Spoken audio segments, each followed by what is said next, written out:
Ici, je vais vous montrer comment faire l'utilisation de Visual Studio Code, les manières de pouvoir configurer votre environnement, puis la manière de pouvoir utiliser Visual Studio Code avec sur Mac. Et probablement aussi que ce tutoriel-ci pourrait être utile sur Linux dans le cas advenant.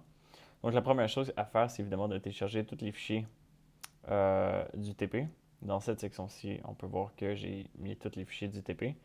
Là, comme on fait l'utilisation de Visual Studio Code, on ne va pas faire l'utilisation d'un grand environnement comme Visual Studio, par exemple. Dans Visual Studio, on va avoir un projet qui va être créé, puis notre projet va s'occuper de faire la compilation de nos fichiers.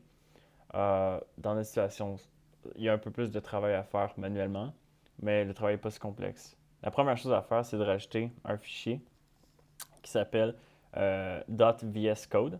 C'est un fichier qui est caché, donc si j'appuie sur Shift, Commande et le point, vous pouvez voir tous les fichiers cachés sur mon desktop. Et je vais mettre sur Discord probablement ou en lien à cette vidéo-ci le fichier VS Code, qui est un fichier caché. Et j'ai simplement à le rajouter à l'intérieur de mon dossier dans lequel je veux travailler. Donc maintenant que ça c'est fait, je suis capable de pouvoir ouvrir mon fichier à partir de Visual Studio Code. Pour ouvrir mon fichier, en fait, c'est déjà ouvert pour moi, mais dans le fond, il faudrait juste faire Open Folder et choisir le folder dans votre répertoire. Une fois que vous avez ça ici, il y a une chose qui est importante et c'est le fichier VS Code. Dans le fichier VS Code, on a deux choses qui sont très importantes. On a Task puis on a JSON. Dans Task, c'est possible de pouvoir voir que à la ligne commande, j'indique où se trouve mon compilateur C++. Pour savoir où se trouve mon compilateur C++, c'est possible d'utiliser le terminal ici pour utiliser clang et --version, ce qui va m'indiquer que mon directory d'installation se trouve ici. Donc, comme on peut voir, j'ai dit que c'était dans user bin que j'avais mon clang++, et c'est exactement où se trouve mon clang. Une autre chose qui est importante à montrer à l'intérieur de tasks.json, c'est de montrer que ici, c'est le nom du projet ou du folder de l'exécutable en fait qu'on va créer. Sur Mac, c'est un fichier out qui crée. Sur Windows, c'est un fichier x qui crée. Donc, dans l'ordre d'esprit que on est en INF1010, je vais l'appeler par exemple INF1010 TP1. Maintenant, lorsque je m'en vais dans le fichier launch, c'est ici que les fichiers cibles doivent être mis. Donc, dans notre situation, on avait parlé d'un fichier INF1010 qui est le fichier cible. Et c'est pourquoi que je vais rajouter le nom de mon fichier. C'est ici que les requêtes vont être faites, puis c'est ce qui permet à Visual Studio de pouvoir launch le programme. Une fois que ça c'est fait, ça serait beaucoup trop simple et élégant. On a besoin de se casser un peu la tête. Et la raison de ça, c'est que personnellement, j'utilise macOS Monterey.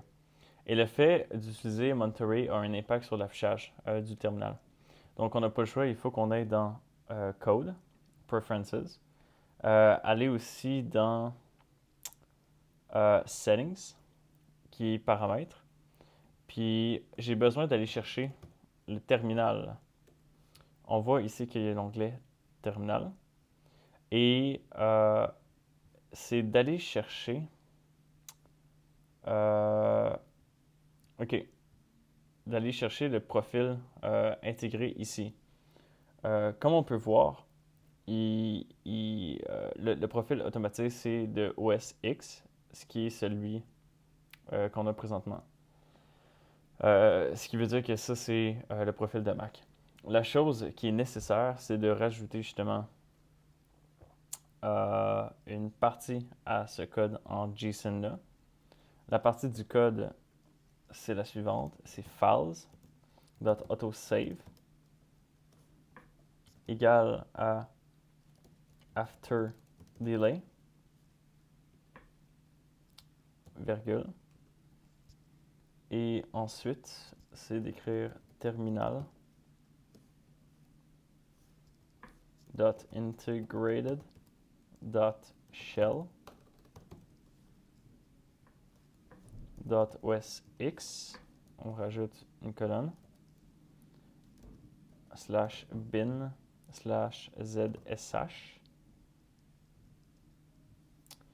Et si je me trompe pas, je suis potentiellement censé... Ah, ok, non, c'est ça. J'avais déjà mon after delay qui était ici. Ah, puis c'est pas un égal, c'est une colonne. Donc, maintenant que j'ai rajouté ça ici, je devrais plus avoir de problème par rapport à euh, l'affichage ZSH qui est présente dans mon terminal. Et une fois que ça c'est fait ici, c'est possible pour moi d'aller, par exemple, ici et de pouvoir exécuter la tâche. Donc, qu'est-ce que je peux faire ici? C'est aller dans Run, Run without debugging, et ça va automatiquement me créer un fichier qui va apparaître ici. INF 1010 TP1 out. J'ai déjà vu ça, INF 1010 TP1 out, c'est moi qui l'avais créé précédemment. Euh, je vais juste simplement devoir aller dans mon terminal. Et maintenant, on a un fichier qui peut être exécuté qui s'appelle INF 1010 TP1.out. Et comme on peut voir ici, euh, polylène avec le fichier que les étudiants devraient voir normalement. Les étudiants, c'est évidemment vous. Donc, je pense que ça conclut la vidéo par rapport à l'utilisation de Visual Studio.